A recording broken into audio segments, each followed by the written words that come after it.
Okay, kita continue brief theory for lab number 1 lab machine untuk doll starter ni. Tadi kita berhenti dekat paragraf ni kan, apabila kita increase load pada motor, dia akan effect motor tu to accelerate to the full speed, and juga effect pada duration of the high starting current. Dia effect kalau kita increase load, maknanya kita bagi tambah beban pada motor, dua perkara ni dia akan effect.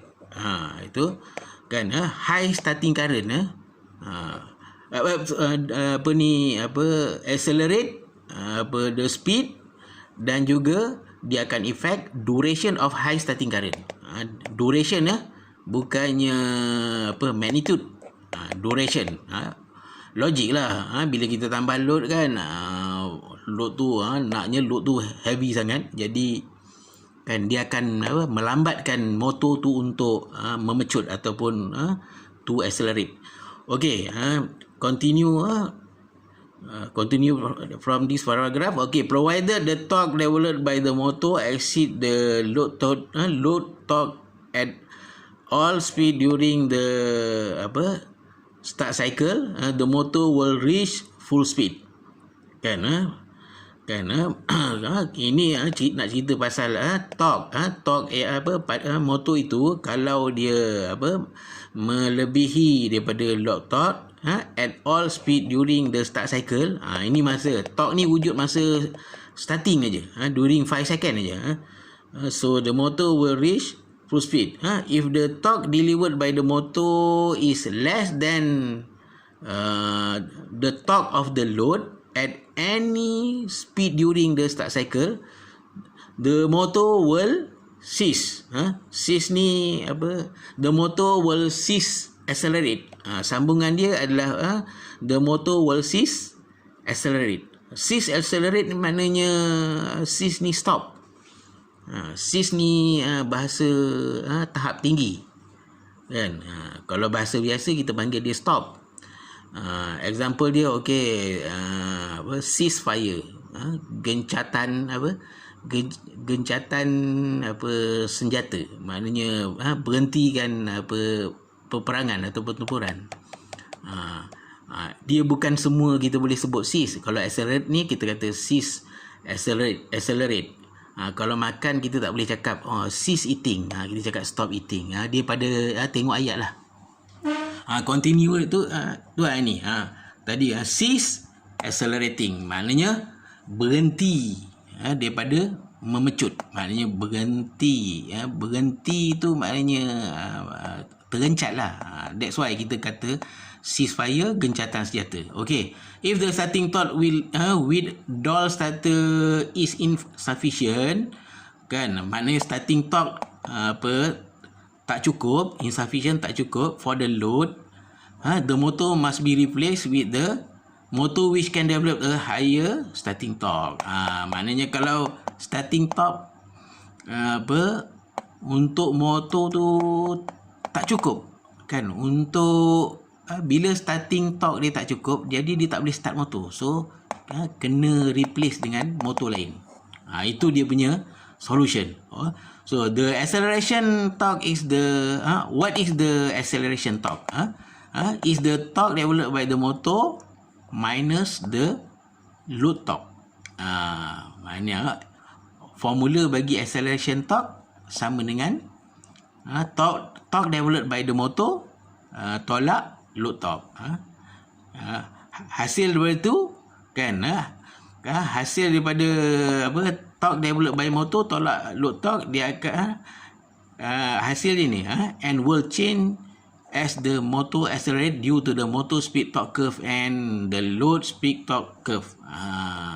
Hasil daripada itu dia akan menghasilkan dia akan menghasilkan motor speed torque curve dan load torque curve.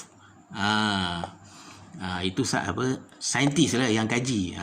Dia punya curve ni ditunjukkan dekat bawah. Kan hasil daripada ni lah perbezaan antara torque motor punya torque dengan load torque.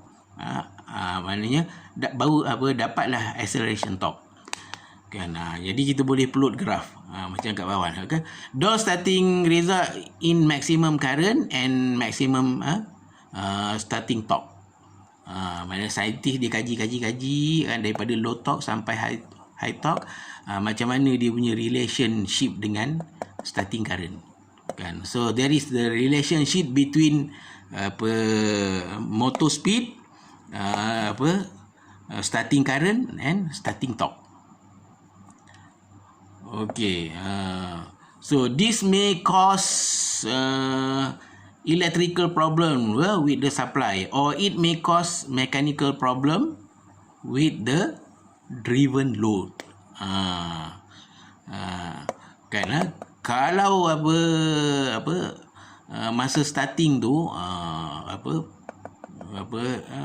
dia punya starting current dia terlampau tinggi atau starting torque terlampau tinggi, kan, dia akan bagi problem lah, kan, pada pada supply. Problem ni pada supply dan juga pada mechanical. Sebab apa? Motor asyik dapat current tinggi-tinggi je, salah satu dia coil dia akan cepat putus lah. Stator coil dia cepat putus lah.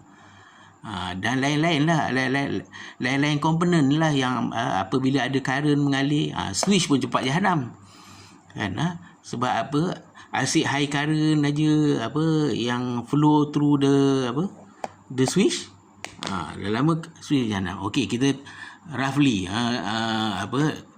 kena lagi satu video untuk interpret graf ni. Maknanya ini video yang ketiga. So untuk brief teori dia perlukan 4 video 40 minit. Okey, ini y axis yang pertama adalah full load current of the motor, kan. Dalam ni kalau kamu tengok FLC ni stand for full load current. Okey, y axis yang kedua yang sebelah kanan ni adalah full load torque of the motor. Full load torque of the motor, kan. Ini kalau tengok ni dalam unit percentage, kan. Ini pun percentage, kan. Okey, x-axis dia adalah rotor speed. Rotor speed tu actually is motor speed lah, kan. Speed pun dalam percentage. Kita boleh tengok ni from 0% to 100%. Okey, kita tengok ini dalam saya punya ni warna hitam. Kalau dekat kamu lab sheet ni, kalau sebelum kamu print, yang curve yang ini warna merah, curve yang ini warna biru. Tapi kalau printer kamu color, okey, color. Okey, kita tengok yang curve warna merah ni, semasa full voltage stator current. Yang warna biru ni masa full voltage starting torque. Yang ini full voltage stator current. Okey, kalau kamu tengok, kita ambil ni, okey, motor, kan, masa masa speed dia rendah, kan, dia punya load current dia tinggi, maksimum. Tapi apabila kita slowly increase the speed, kan, apabila dah mencapai 85%, ini 85%, kan, dia punya current akan drop until maximum speed. Dia punya current yang paling minimum lah. Maknanya bila kita tak boleh kata bila maximum speed current dia kosong, tak. Dia sampai sini, tak berapa nampak. Mana graf ni pun tak berapa sharp. Okey, kita tengok masa dia belum start, current pun tak ada. Tapi bila dia sebaik saja mula start, kata pada 5% ataupun 3%, awak tengok Itulah maximum current. Lepas tu dia mula menurun. By increase the speed, dia slow. Nanti speed di 85%, dia akan drop banyak. Okey, kita stop dulu video yang ketiga, nanti kita sambung video yang keempat.